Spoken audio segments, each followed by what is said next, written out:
In the featherweight division at UFC 286, you got Jack Shore taking on Makwan Amirkhani.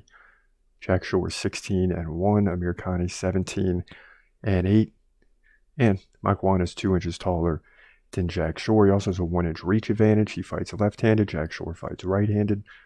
But when it comes to activity, Jack Shore's got it here. Nearly 4 significant strikes per minute. Makwan just 1.4 per minute, and that's because he's trying to go for takedowns. He lands over 4 in a 3-round fighter over the course of 3 rounds, but Jack Shore still lands about 3.7 of his own.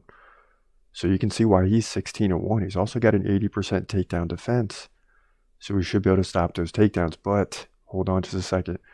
He lost to Ricky Simon by submission in his last fight.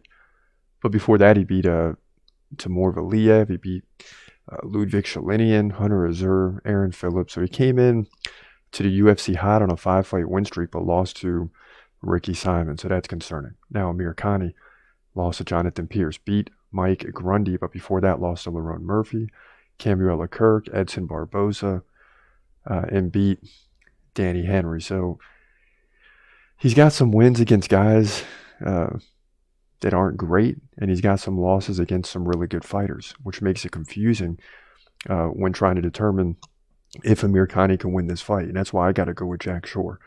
This guy's won 16 of 17. He seems to be hot, right? Only the one loss. I mean, he's got high activity. He can defend the takedowns, and he can go to the ground if necessary. And Amirkhani lost by submission in his last fight. So I like Jack Shore to get the job done here pretty easily and move to 17-1, stopping those takedowns, getting some control time, but a lot of significant strikes. You know, he's doubling up Amirkhani, so look at it that way. Jack Shore wins, featherweight division, UFC 286.